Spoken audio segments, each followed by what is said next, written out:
the understanding of Bodhidharma and his insight into the secrets of human consciousness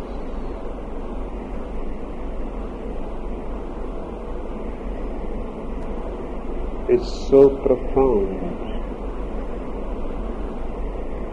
that it certainly can be said it is perfect. Nothing can be added to it, and nothing can be edited out of it. He speaks telegraphically. He uses only the most essential words.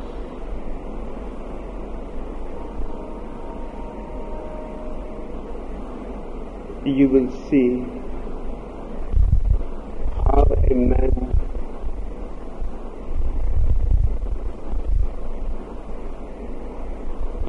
can express himself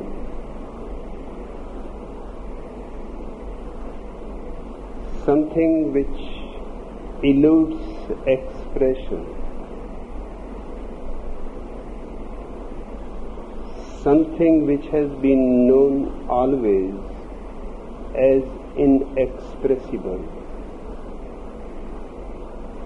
But Bodhidharma comes very close to express it. If you don't understand, it is your fault.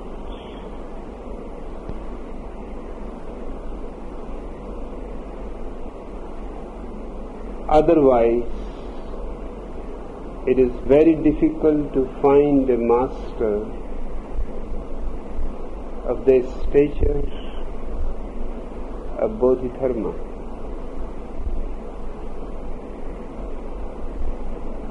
In the whole legendary past of masters, Bodhidharma stands very aloof, very alone.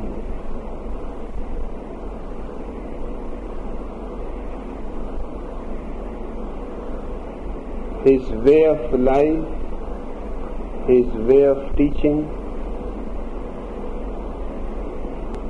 everything is his own.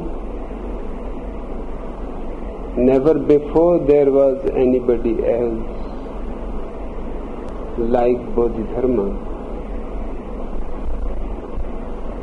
and never after him there has been another who can be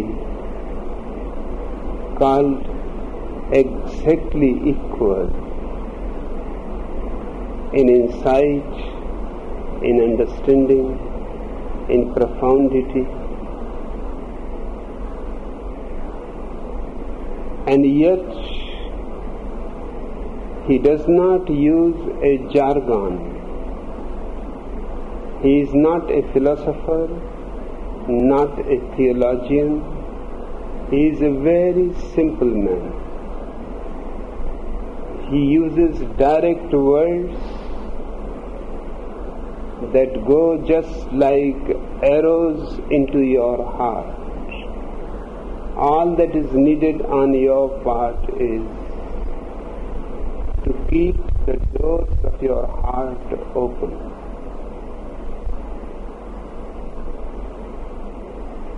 He will not come uninvited within you, but invited, he is sure to reach to your heart. Your receptivity is going to be ultimately the decisive factor. In the sutras this evening, except few mistakes by the disciples who have taken the notes, almost everything seems to be authentically Bodhidharmas.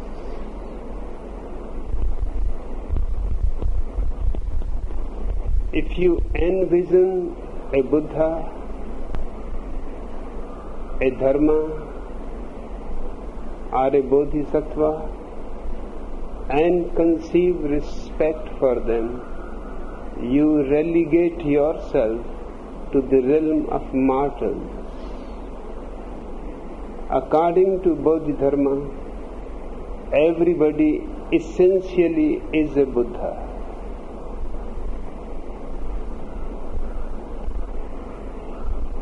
But if you start imagining Buddhas and worshipping them,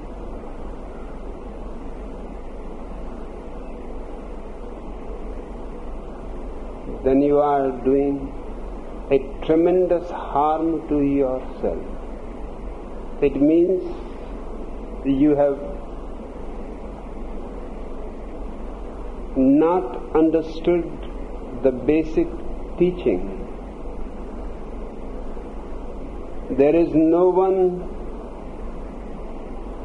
to be worshipped, no one to be envisaged,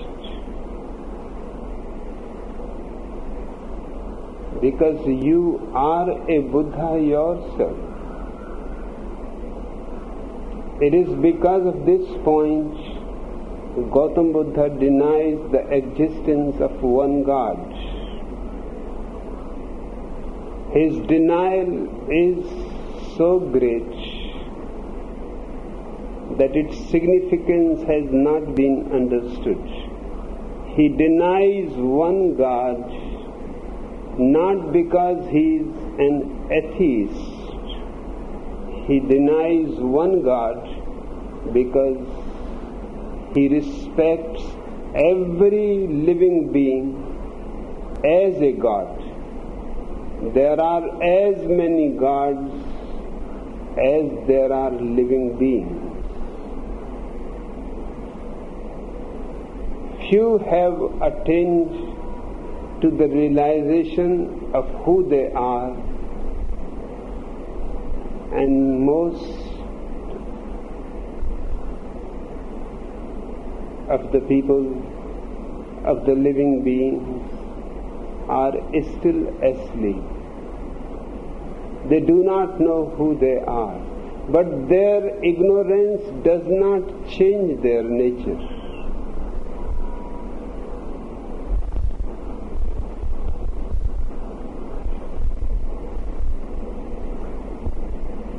So the first sutra is, if you envision a Buddha,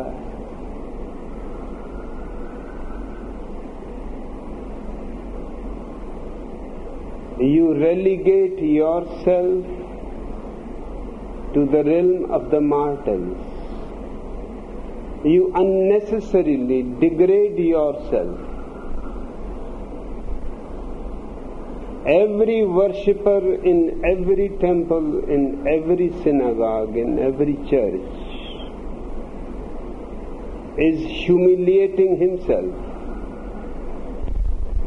and is humiliating the God within. The God within needs no other God to be worshipped. All that it needs is an awakening, awareness, a consciousness of one's own being. The moment one becomes conscious of himself, he is no more a mortal. He becomes an immortal. He has always been an immortal, but because of his misunderstanding, he degraded himself into being a mortal. into someone who is going to die, although the life within you and the consciousness within you is eternal and immortal, but still you go on being afraid of death, because you see every day somebody dying, and everybody's death reminds you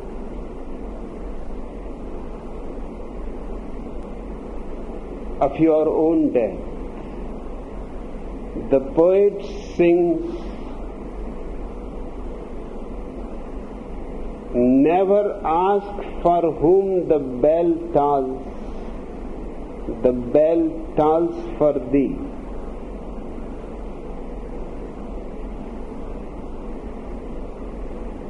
In Christian villages, it is an ancient custom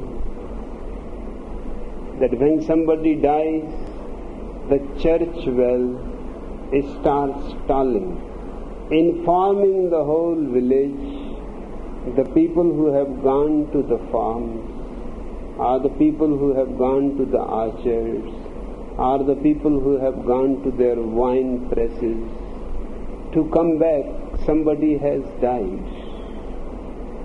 The poet is saying, never ask for whom the bell tolls. It always tolls for thee.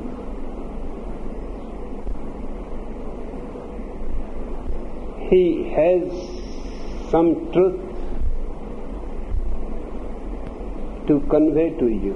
Every death is symbolic. It shows that you are standing in the same queue, and the queue is becoming shorter and shorter.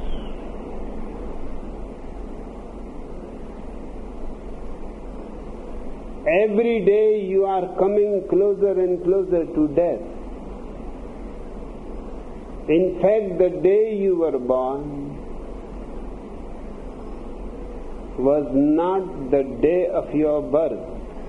It was the day you started dying. And since then you have been dying every day. Every birthday, your death has come 1 year closer.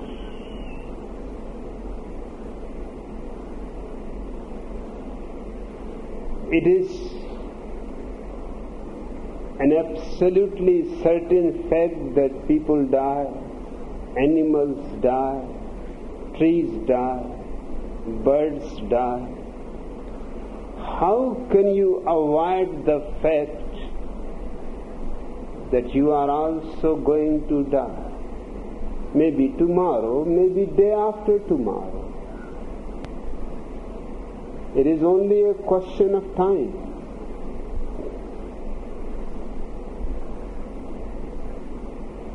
But still, those who are aware of their being know that nobody dies. Death is an illusion. You have seen people die. Have you ever seen yourself die?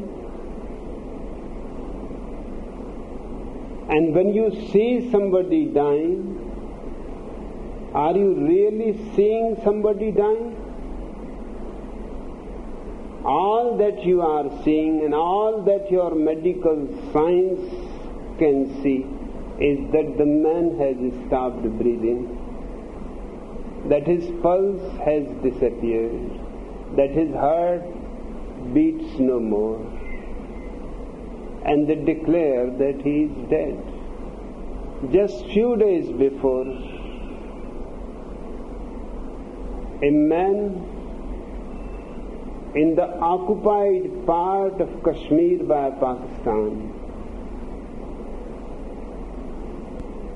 deceived third time his friends, his colleagues, his family,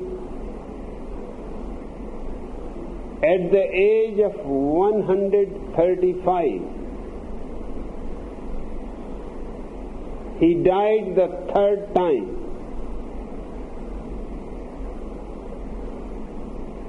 And people were very suspicious because 2 times before also he has played the trick. He died diagnosed by the doctors as dead, certified as dead, and he wake up, opened his eyes and started laughing. So when he died this time, people were very cautious. Doctors were very cautious. But there was every certainty of his death. There was no question. They said perhaps before he may have deceived you, but this time he is certainly dead. All that medical science can know, he fulfills every requirement of a dead man. And the moment the certificate was signed by 3 doctors, the man opened his eyes, he started laughing, and he said, "Listen, next time when I am going to die, I am going to really die."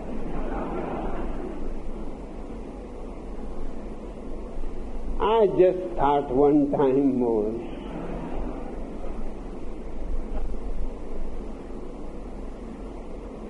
That occupied part of Kashmir by Pakistan has in India and Pakistan the longest living people. 120 is very ordinary, normal. 150 you can find it is not so normal, but still there are hundreds of people who have passed 150. And there are few rare cases who have reached 180 years of age, and they are still young. They are still working in their fields.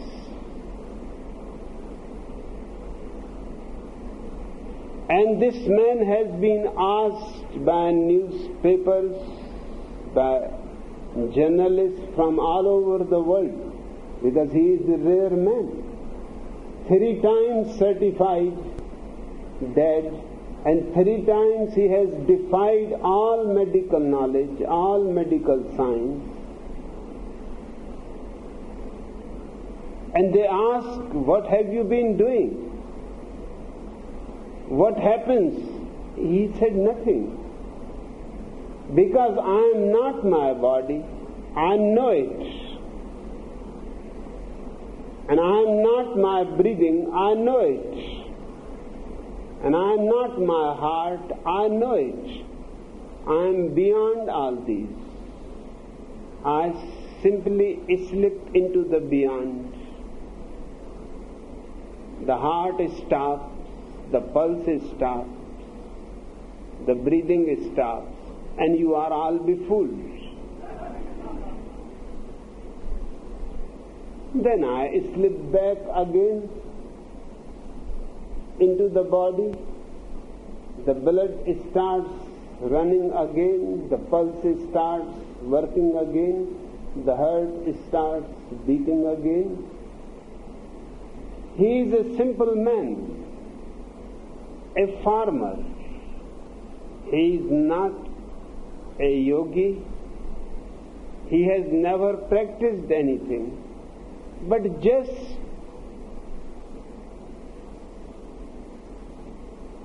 when he was a very young child, not more than 7 or 8 years old, he came in contact with a Sufi mystic who told him that death is an illusion. And he was so innocent that he accepted it. And the Sufi mystic said to him that there is a very simple way to slip out of your body. Just watch it from inside. Watch the body, and suddenly there will come more and more distance between you and your body. Soon the body will be miles away.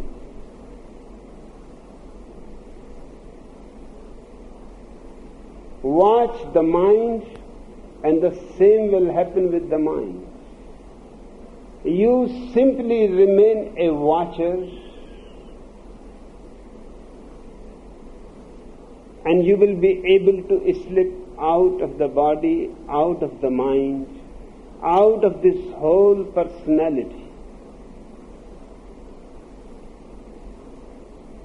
And it is within your control to come back, because you have slipped out, so you know the way, how you have slipped out.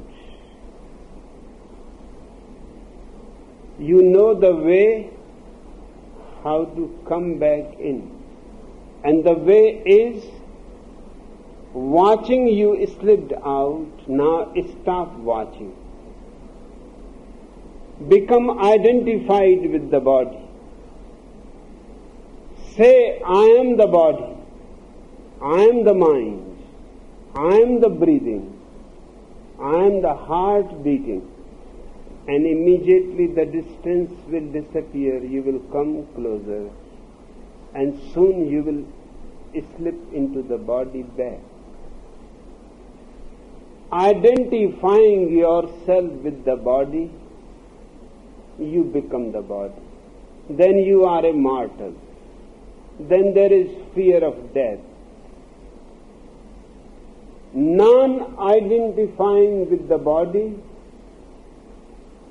you are just a watcher. You are just a pure consciousness, a no mind. And there is no death, and there is no disease, and there is no old age.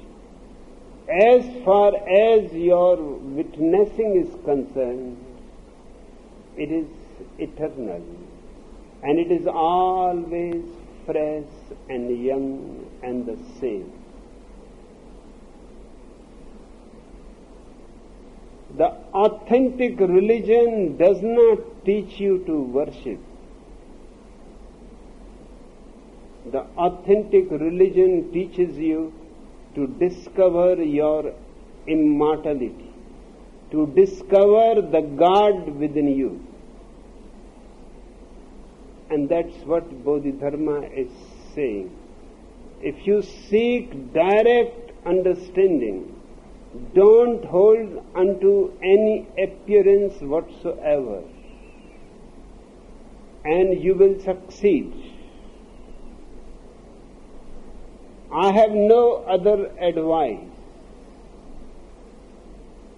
His advice is very simple, but it never fails. He is advising, don't get identified with any appearance. The body is an appearance. The mind is an appearance. The world is an appearance. The only thing that is absolutely real is your consciousness. Everything else goes on changing. That which goes on changing is an appearance. Don't get identified with it. You are the unchanging divines. You are the unchanging godliness. And Bodhidharma says, I have no other advice. Don't cling to appearances, and you will be of one no mind with the Buddha.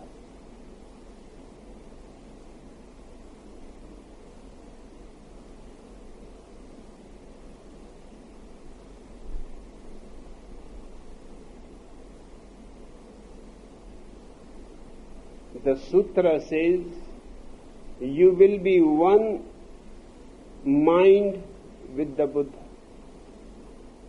That is the misunderstanding of the person who has been taking notes of Bodhidharma's statements.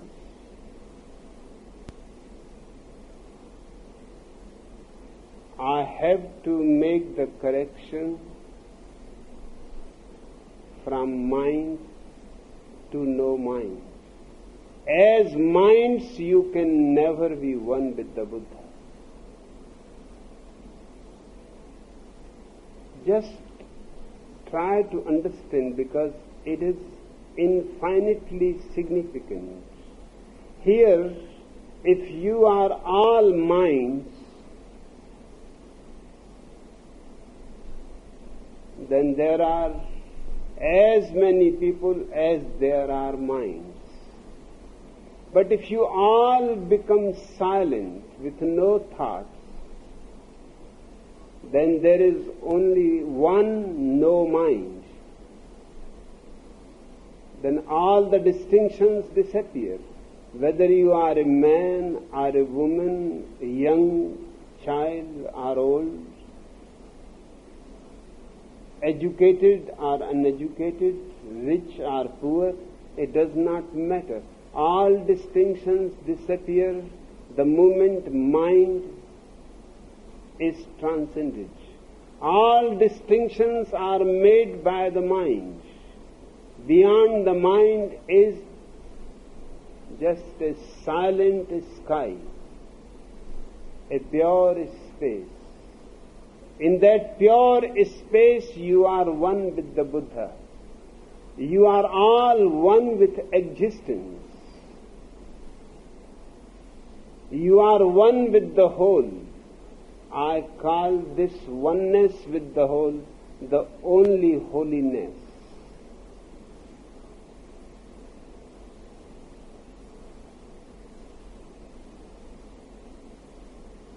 The disciple asks Bodhidharma, but why should not we worship Buddhas and Bodhisattvas?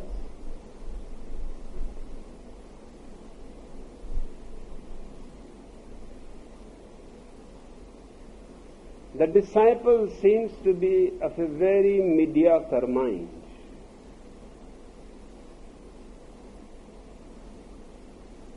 Because Bodhidharma has already answered.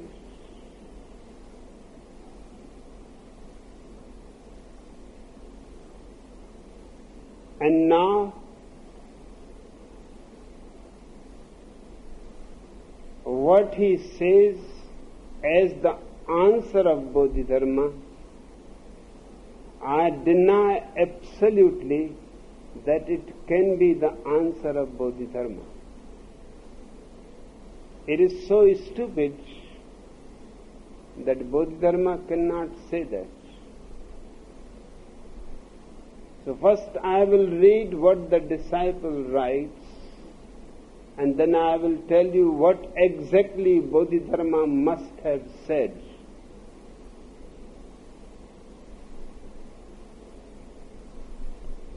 Devils and demons possess the power of manifestation. They can create the appearance of bodhisattvas in all sorts of guises. But they are false. None of them are Buddhas. The Buddha is your own mind. Don't misdirect your worship.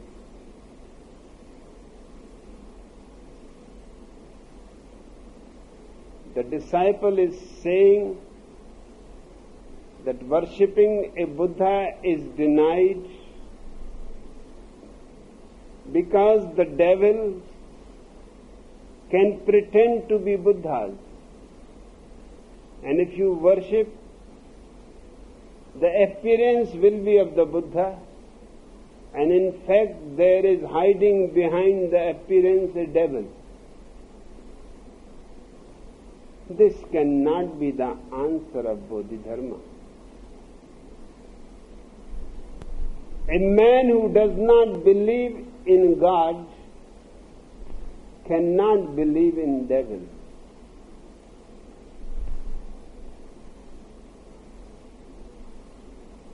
A man who is capable of denying God is certainly capable of denying all devils. And his answer could have been only one, which he has already given in the basic sutra. His answer could be, without any doubt, that you should not worship any Buddhas because you are a Buddha, and this is simply ridiculous that a Buddha worshipping another Buddha. I am reminded of another Zen master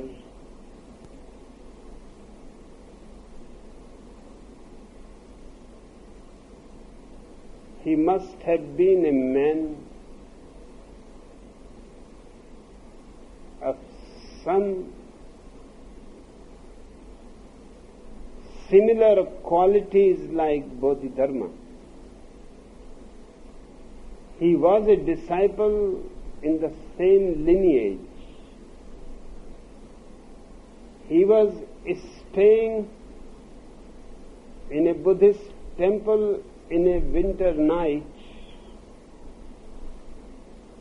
and the priest, knowing that he is a great master, has allowed him to stay in the temple. But in the middle of the night, the priest woke up. Suddenly there was so much light. He looked inside the temple because his room was by the side of the temple. And the master that he has allowed to stay in the temple was enjoying burning a beautiful statue, wooden statue of Gautam Buddha.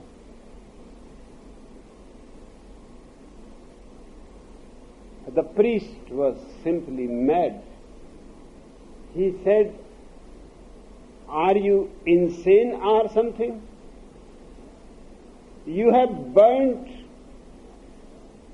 the statue of Gautam Buddha."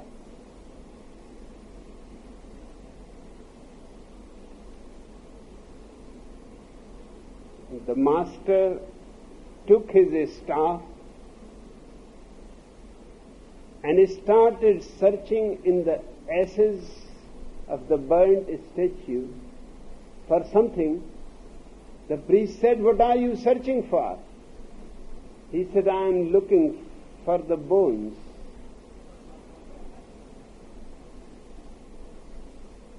Even the priest had to laugh, although he was angry, and his most beautiful statue has been burned. But he said, "You are really insane. How can a wooden statue have bones?" He said, "That's what I have been showing to you, that if there are no bones inside it, it is not the statue of Buddha. It is not Buddha. It is just wood cut into a certain shape. Don't be deceived by it. And the night is long, and it is too cold. And I am so tired of a long journey.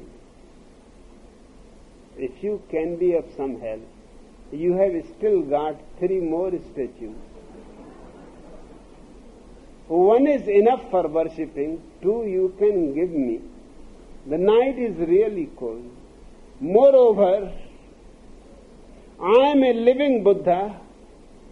For a living Buddha, it is absolutely right to burn a wooden Buddha to have a little heat. It is too cold in this temple. The priest became very afraid that this man seems to be absolutely dangerous. If I go to sleep, he is going to burn all my statues. He threw him out of the temple in the middle of the night. The master was insisting that this is not right. Listen, you will repent for it. You are throwing a living Buddha in the darkness of the night, in the cold winter night, and you are protecting wooden Buddhas. Are you mad or something? He said, I don't want to discuss with you. I know who is mad. You just get out. In the morning, the priest opened the door and looked what has happened to the master. He was sitting by the side of the road. He has picked up few wild flowers, and he has put those wild flowers on a milestone, and he was worshipping Buddham Saranam Gacchami,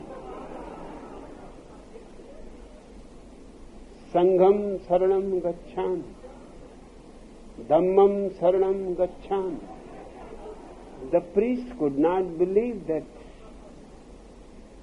he is really mad. Last night he burnt a Buddha so costly. It was made of sandalwood, and now that madman is worshipping a milestone.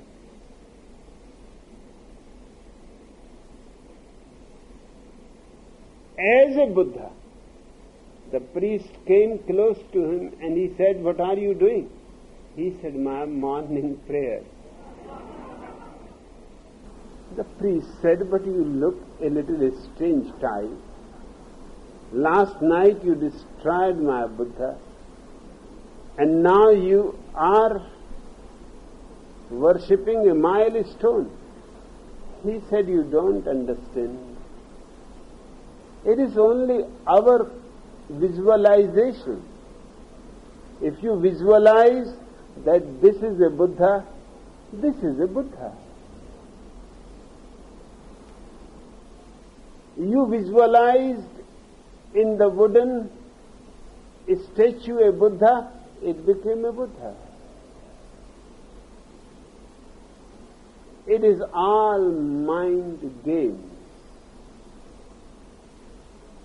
I don't believe in prayer. It was just for you that I waited and I was worshipping the milestone. Just to show you that whatever you worship, you are worshipping something wrong. Because you are the Buddha. The worshipper is the Buddha, not the worshipped.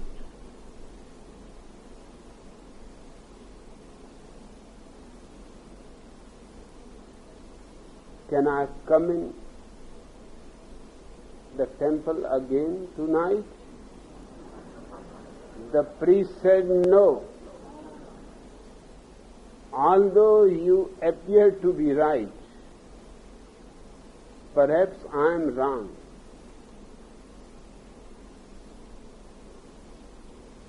But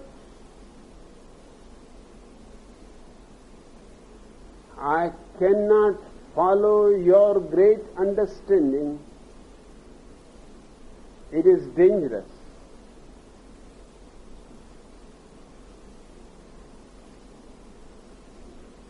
It will be good if you leave this place and do your act in some other temple. I am a poor priest. You have already destroyed one of my most beautiful Buddhas. Now I cannot, even though you convince me, I cannot allow you inside the temple. He said, it is not a question, but I can see that you have understood rightly, and one day you will come searching for me. I can see in your eyes the light of understanding, a ray of understanding.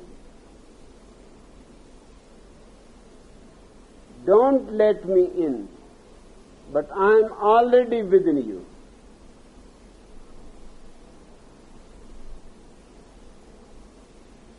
And after 2 years, the priest had to come to the master to ask for an apology,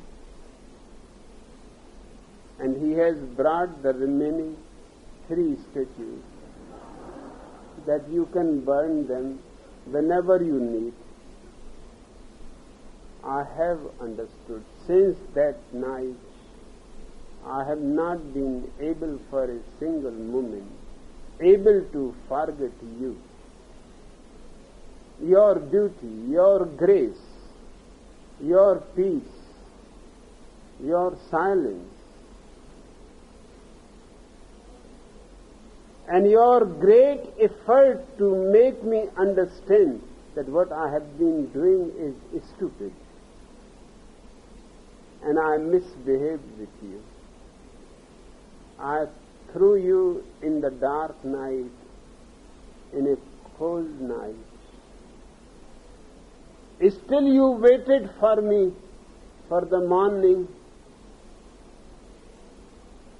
to give me another opportunity to understand. And I was so foolish that I missed that opportunity too. But 2 years are enough. You have been haunting me. Now I have come.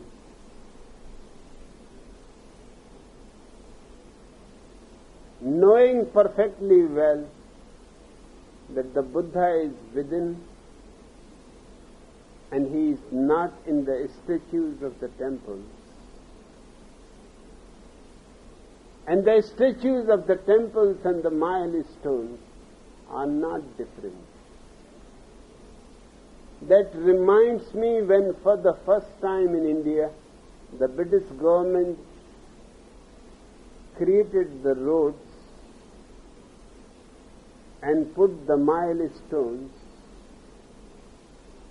They painted those milestones red, because red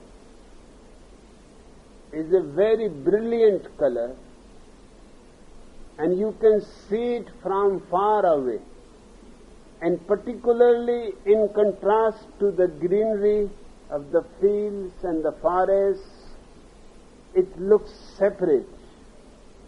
Any other color may get mixed, but red stands absolutely separate.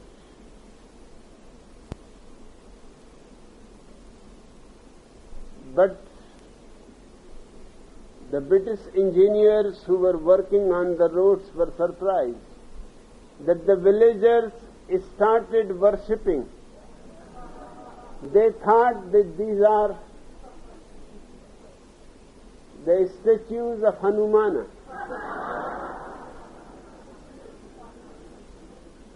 It was a great problem for the engineers to tell those villagers that these are just milestones. But the villagers insisted that they may be milestones for you, but for us it is perfectly good. They look so beautiful.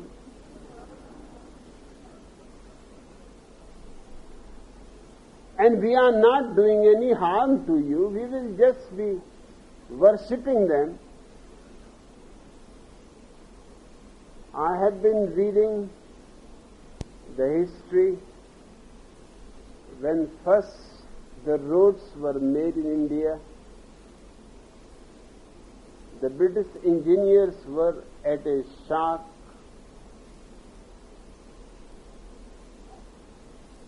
and they could not prevent the villagers.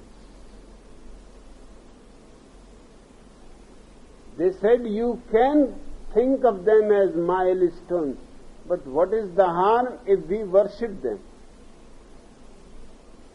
To us they look just the statues of Hanumana.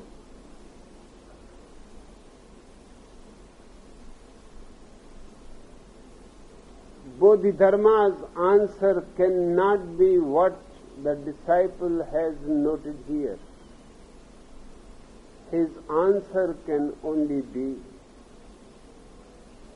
that remember your own buddhahood. Awaken to your own buddhahood. And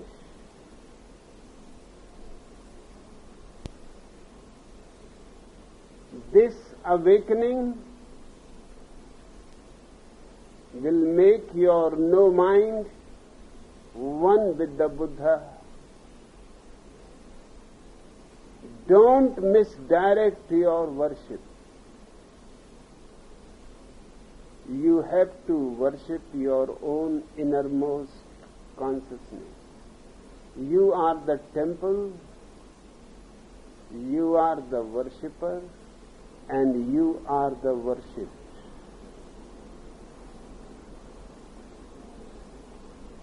Buddha is Sanskrit for what you call aware, miraculously aware, responding, perceiving, arching your brows, blinking your eyes, moving your hands and feet.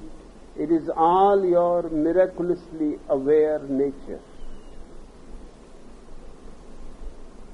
And this nature is the no mind. And the no mind is the Buddha. And the Buddha is the path. And the path is Zen. But the word Zen is one that remains a puzzle. Seeing your nature is Zen. The word Zen remains a puzzle because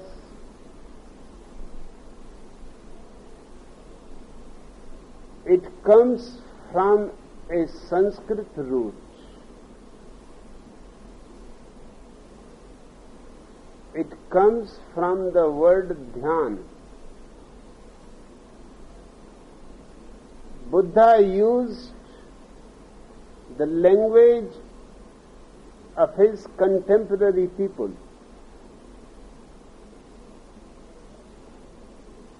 That was a revolutionary step, because Sanskrit has always been the language of the scholars.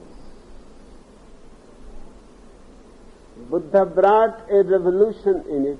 He used the people's language, not the language of the scholars. He used Pali that every villager could understand. In Pali, dhyan is changed into a little different form. It is become Zan.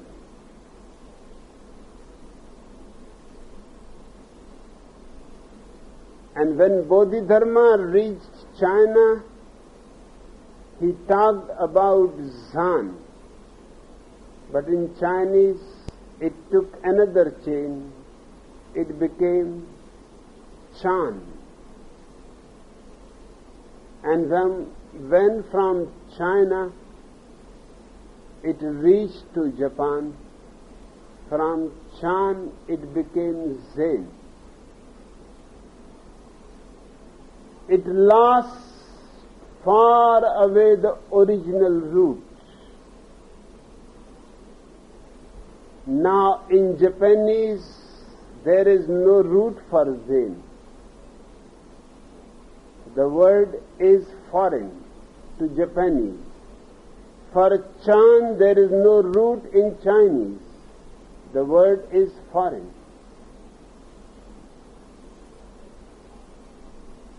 That's why it is a riddle.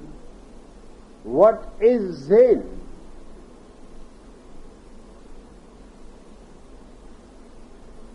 But if you can come back to the root, things become simple. The puzzle disappears. Dhyan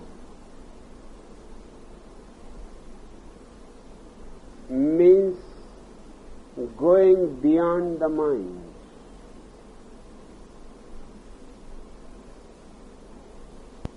Going beyond thought process. Entering into silence, utter silence.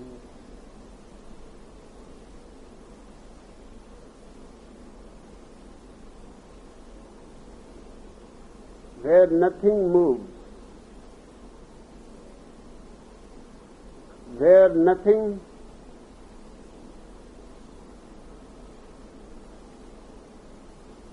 disturbs, where everything is absent, only a pure emptiness. This space is Zen. This space is meditation. There is no riddle about it. But only in this country the root of Zen can be found. Zen was born here in this country. It blossomed in Japan.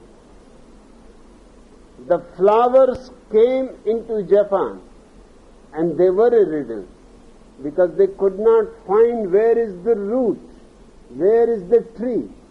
They could only see the flowers and the fragrance. The roots were far away in this country, and it is such an unfortunate thing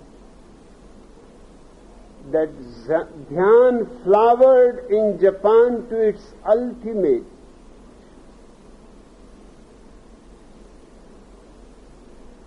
And in India, it disappeared almost completely.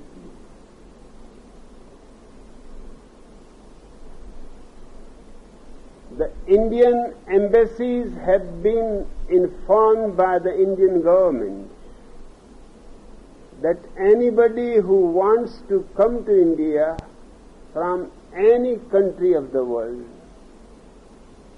to learn meditation should not be given any tourist visa.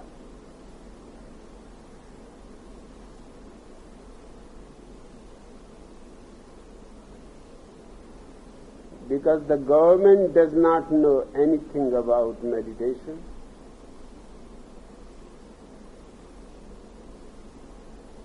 Politicians cannot afford to be meditators because the foundation of meditation is to be non-ambitious, non-desiring, non-achieving. A politician cannot afford to be a meditator. Hence, in Indian universities,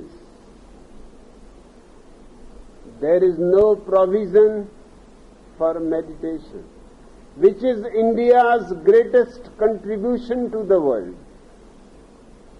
And people are prevented by Indian embassies all over the world who want to come to India to learn meditation. They are allowed visas to come if they just want to see Taj Mahal, temples of Khajuraho,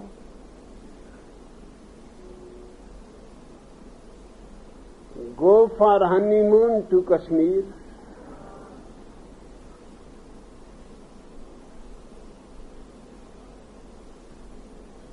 for any absurd reason, but not for meditation.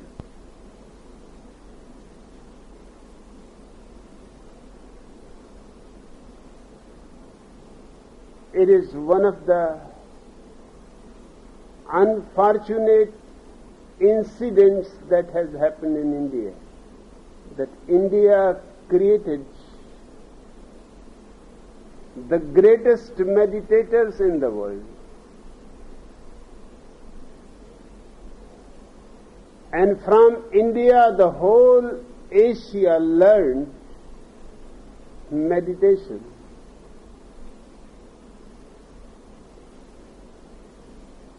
It still is alive in the monasteries of Japan, but in India there is no support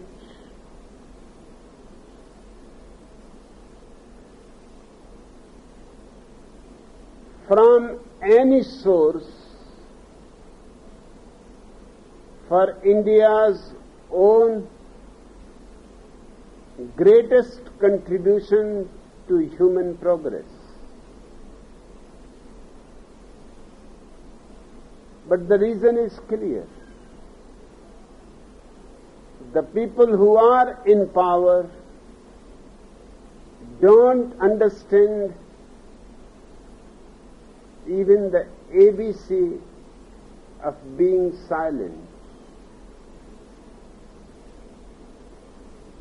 They know only a tense mind, anxieties and worries, ambitions, cunningness, dragging each other's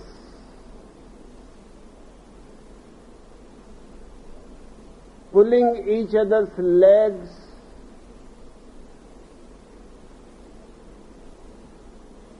sabotaging each other's power. Their whole concern is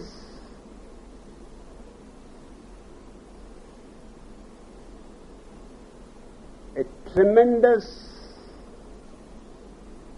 ambition for being in power. Meditation is a totally different, not only different, but diametrically opposite dimension. It is the way of the humble man. It is the way of the simple heart. It is the way of those who want to rejoice in disappearing just like a dewdrop disappears in the ocean.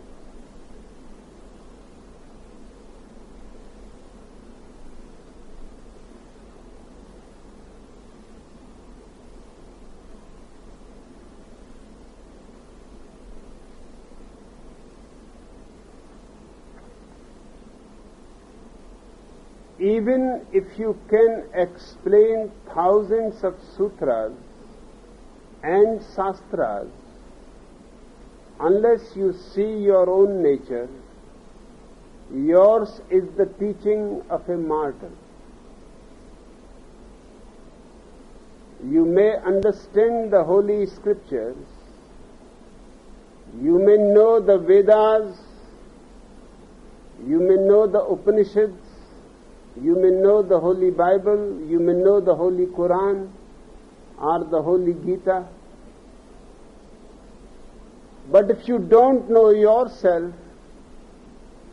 your teaching is just a repetition, a mechanical repetition like a parrot. And perhaps parrots are also more intelligent than your pandits.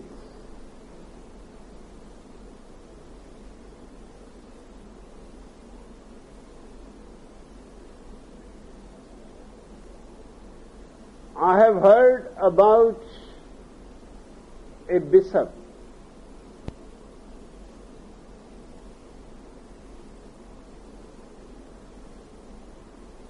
who had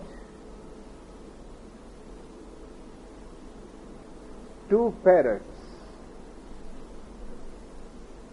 and for years he trained them to recite the Christian official prayer.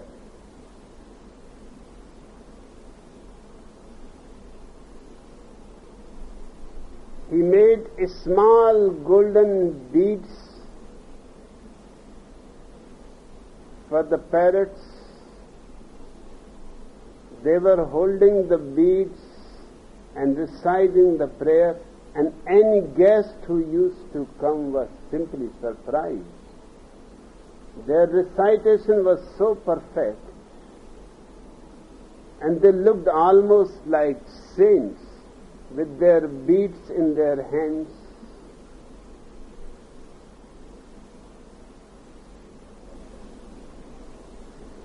Finally, the bishop thought, because he was so much praised what he has done in teaching the parrots, to purchase one more parrot and train him also. So he brought another parrot.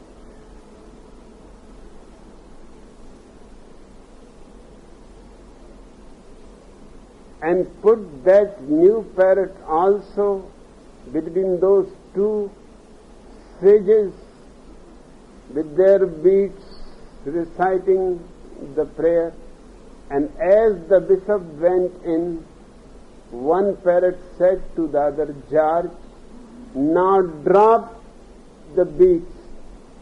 Our prayers have been heard. Our beloved has reached." It was a female parrot.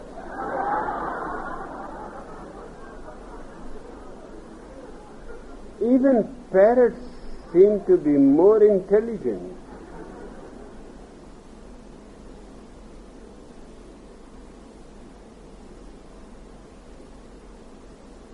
A man who does not know himself should feel ashamed in teaching to others just because he knows scriptures.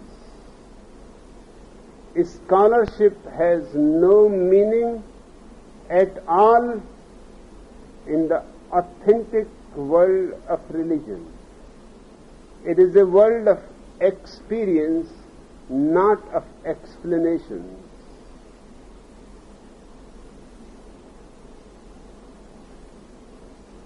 The man who teaches according to the scriptures is a mortal, not a Buddha. The true way is sublime. It can't be expressed in language. Of what use are scriptures? But someone who sees his own nature finds the way. Even if he can't read a word, everything the Buddha says is an expression of his no mind. But since his body and expressions are basically empty, you can't find a Buddha in words. The way is basically perfect. It does not require perfecting. The way has no form or sound. It is a subtle and hard to perceive. It is like when you drink water, you know how hot or cold it is, but you can't tell others. Of that which only a Tathagata knows, man and gods remain unaware. The awareness of mortals falls short. You have a little awareness, but very little. If your whole being can be taken in account, then 9 parts of it are in darkness and in unconsciousness. Only 1 part out of 10 is conscious. Just a very superficial layer which can easily be disturbed. Somebody insults you and you forget all about humbleness, you forget all about being nice, you become immediately enraged. Suddenly your barbariousness comes up. Just a little scratch and the animal starts showing its reality from your very being.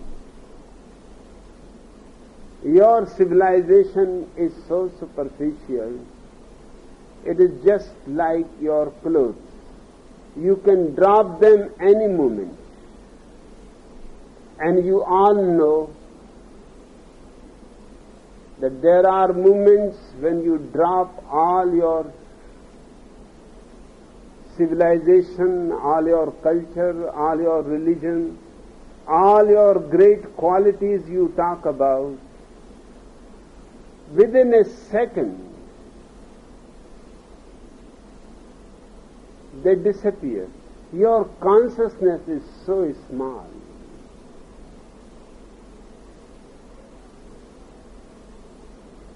The awareness of mortals falls very short. It cannot reach to the heights of a fully awakened human being. That's why a Buddha is bound to be misunderstood. Whatever he will do is so far away from you. He is almost on a sunlit peak of the Himalayas and you are in the dark valley. Even if what he says reaches to you, it is no more the same. Only resounding valleys you hear. Something of it reaches to you and you interpret according to your own mind. One night it happened. Gautam Buddha used to say to his disciples every night after his discourse that now it is time you go and do the last necessary thing.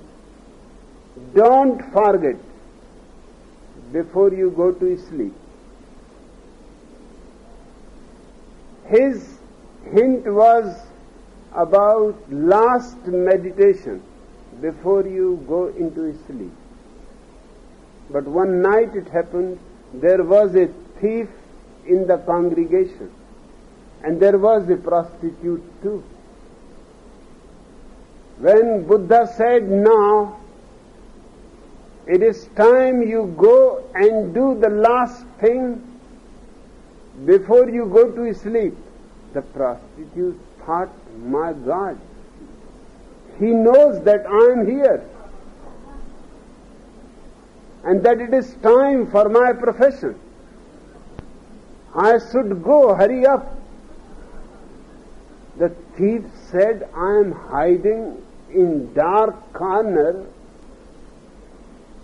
because nobody knows this man.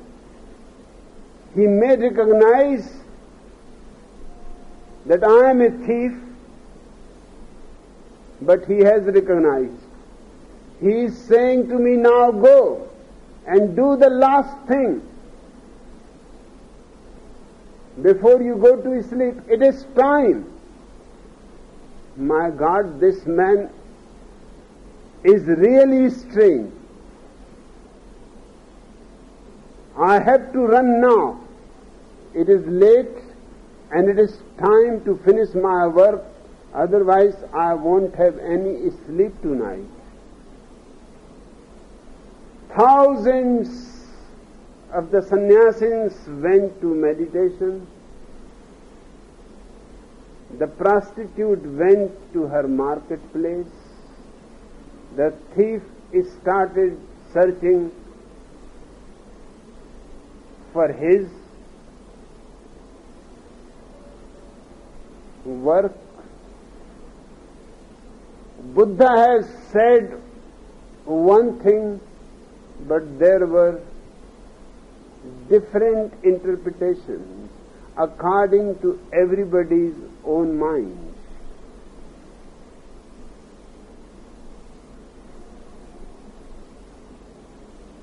As long as they are attached to appearances, they are unaware that their no mind is empty, and by mistakenly clinging to the appearance of things, they lose the way.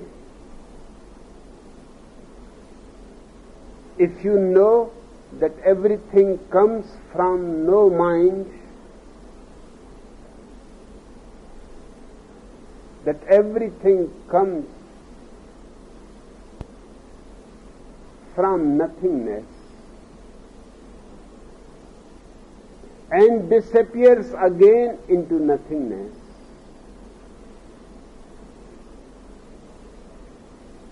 and you see it happening every day. From a seed, a tree arises. You just cut the seed and see. You will not find any tree. You will not find any branches. You will not find any foliage. You will not find any flowers. You will not find any fragrance, any fruits, nothing. Just emptiness. But from a seed, which is nothing but emptiness, a great tree arises with great foliage, with many flowers, with many fruits, and with millions of seeds. And from each seed, again, millions of seeds. The scientists who study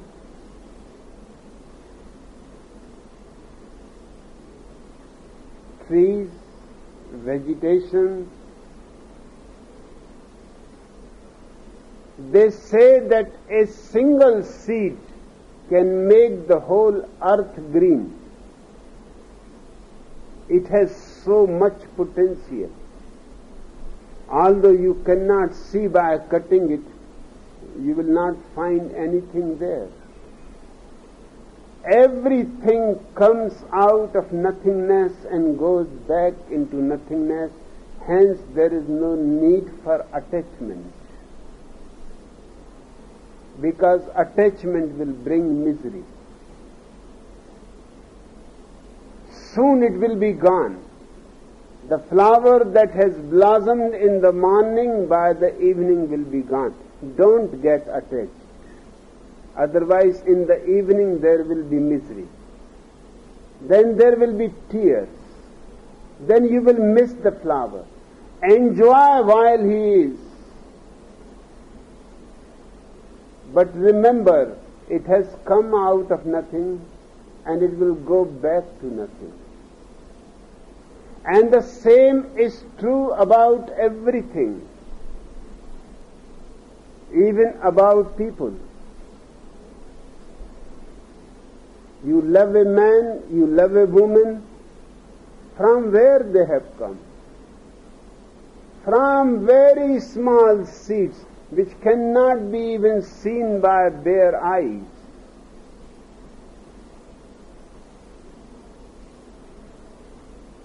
If they are put in front of you, they will not be bigger than the full point.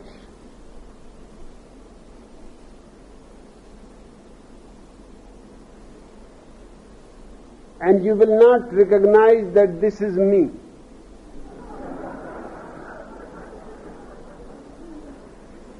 Or one day I was like this.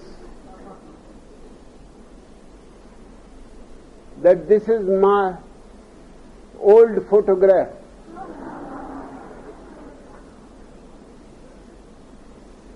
And one day you will disappear on a funeral pyre.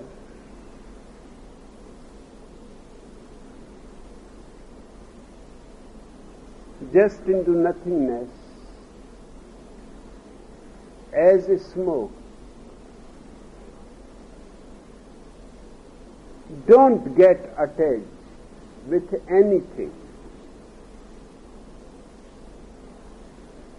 This attachment takes you away from your real being. You become focused with the thing you are attached.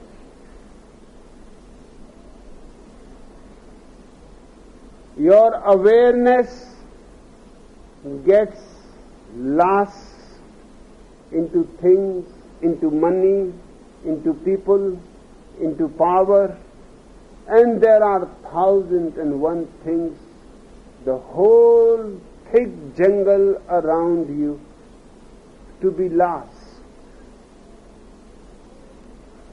Remember, non-attachment is the secret of finding yourself. Then awareness can turn inward because you don't have anything outside to catch hold of it. It is free. And in this freedom, you can know your self-nature.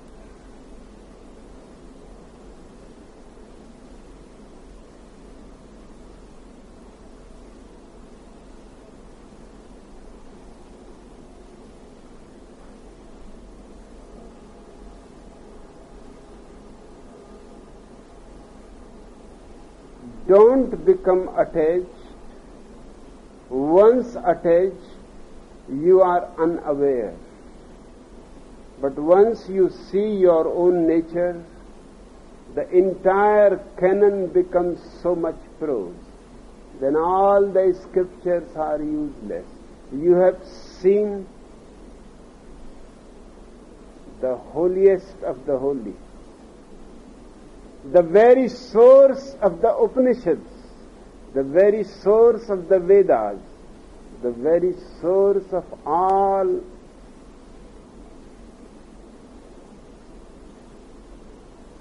so-called holy scriptures. When you have found the source, who bothers about scriptures? They are so much prose, nothing else. Its thousands of sutras and shastras only amount to a clear no mind. Understanding comes in mid-sentence. This is such a beautiful statement. Understanding does not come through words, but through gaps. In the moments of silence,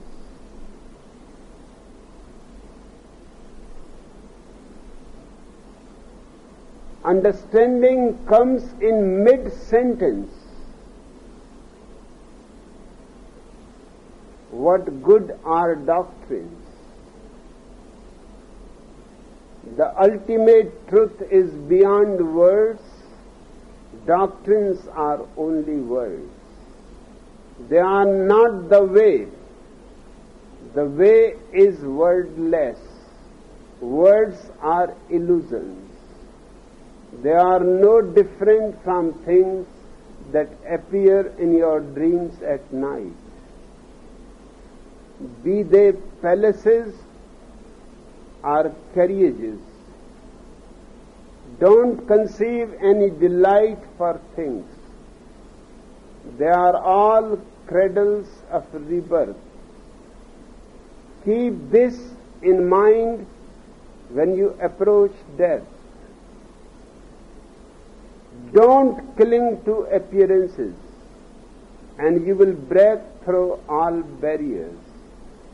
This is a great statement to be remembered, because everybody is going to pass through the gates of death someday. If you can remember that you are only pure consciousness, not the body, not the mind, not the heart, not your money, not your prestige, not your power, not your house,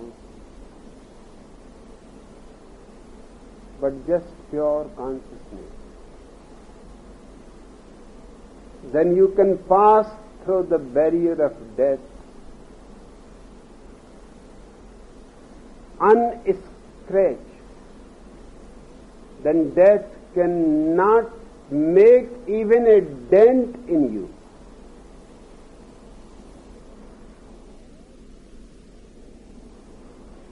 Death has power over you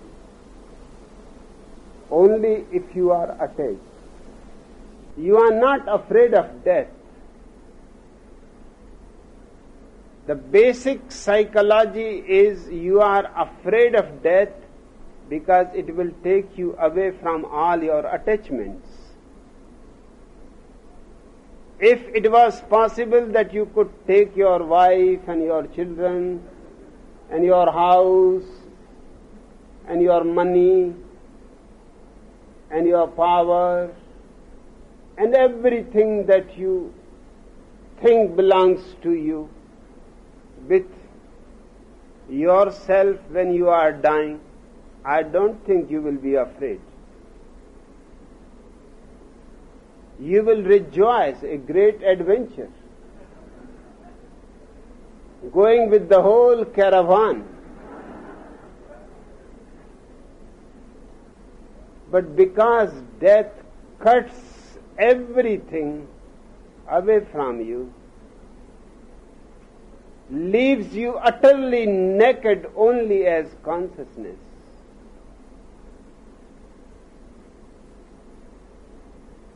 in the Upanishads there is ancient story that I have loved always.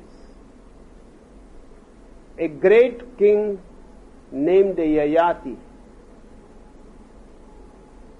became 100 years old. Now it was enough. He has lived tremendously. He had enjoyed all that life can make available. He was one of the greatest kings of his times. But the story is beautiful. Death came and said to Yayati that get ready. It is time for you, and I have come to take you. Yayati saw death, and he was a great warrior, and he has won many wars. He started trembling. He said, but it is too early. Death said, too early? You have been alive for 100 years. Even your children have become old. Your eldest son is 80 years old. What more do you want? And he had 100 sons because he had 100 wives.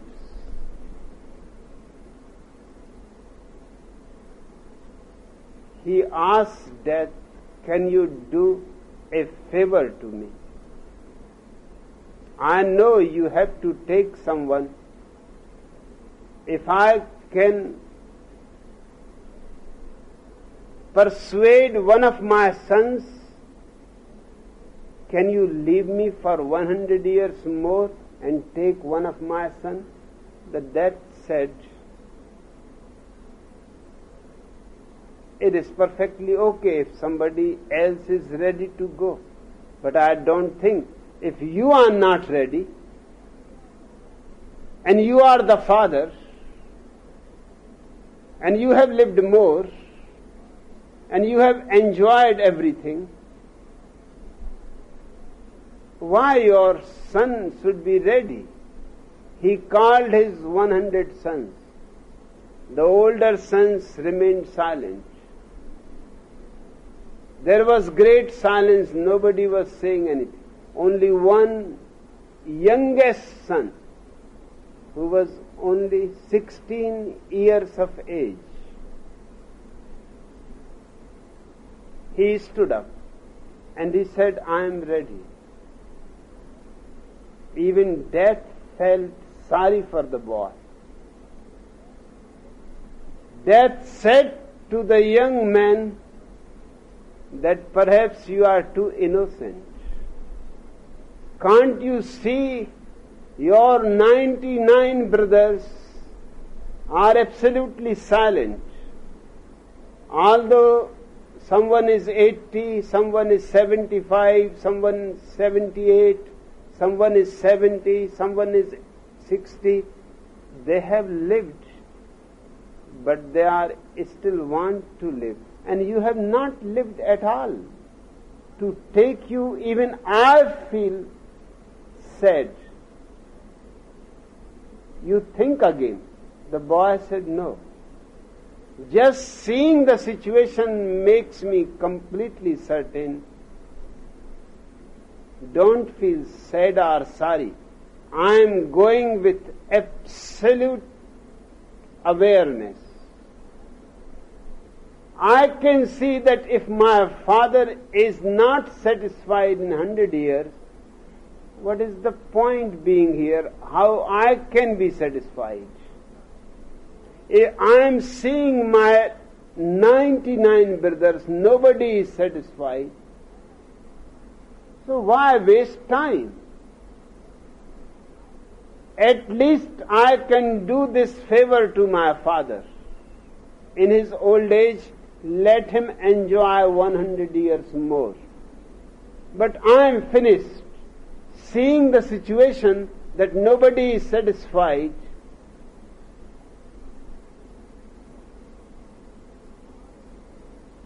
I can understand one thing completely, that even if I live 100 years, I will not be satisfied either. So it doesn't matter whether I go today or after 90 years. You just take me. Death took the boy, and after 100 years he came back, and Yayati was again in the same position. And he said, these 100 years pass so soon.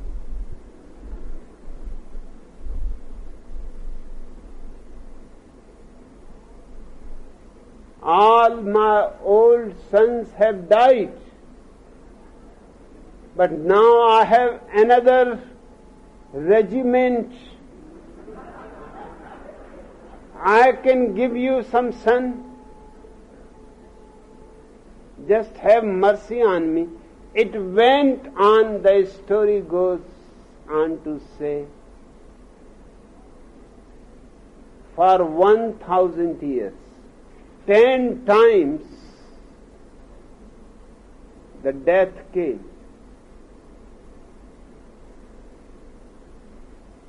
And 9 times she took some son, and Yayati lived 100 years more.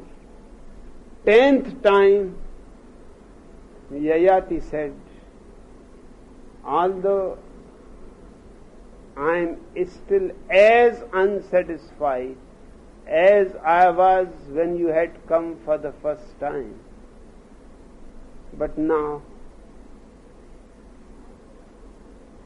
although unwillingly, reluctantly, but I will go. Because I cannot go on asking for favor. It is too much. And one thing has become certain to me, that if 1,000 years cannot help me to be contented, then even 10,000 will not do. It is the attachment.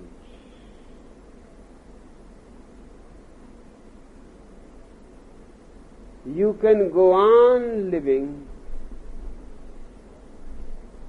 but as the idea of death will strike you, you will start trembling. And if you are not attached to anything, death can come this very moment, and you will be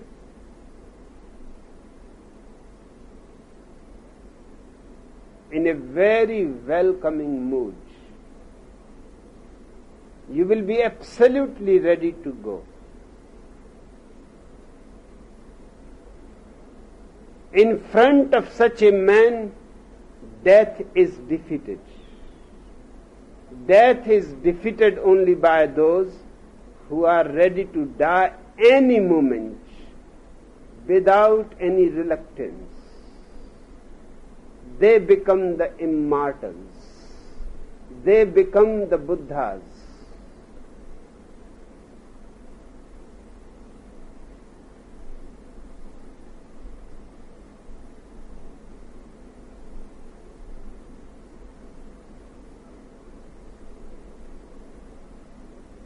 A moment's hesitation when death comes, and you will be under the spell of devils. Your real body, your real being is pure and impervious, but because of delusions, you are unaware of it. And because of this, you suffer in vain. Wherever you find delight, you find bondage.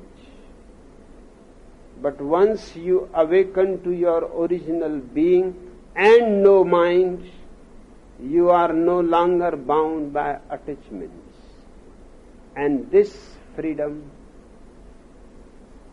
is the goal of all religious search. Freedom from attachment is freedom from death. Freedom from attachment is freedom from the wheel of birth and death. Freedom from attachment makes you capable to enter into the universal life and become one with it. And that is the greatest blessing, the ultimate ecstasy, beyond which nothing else exists. You have come home.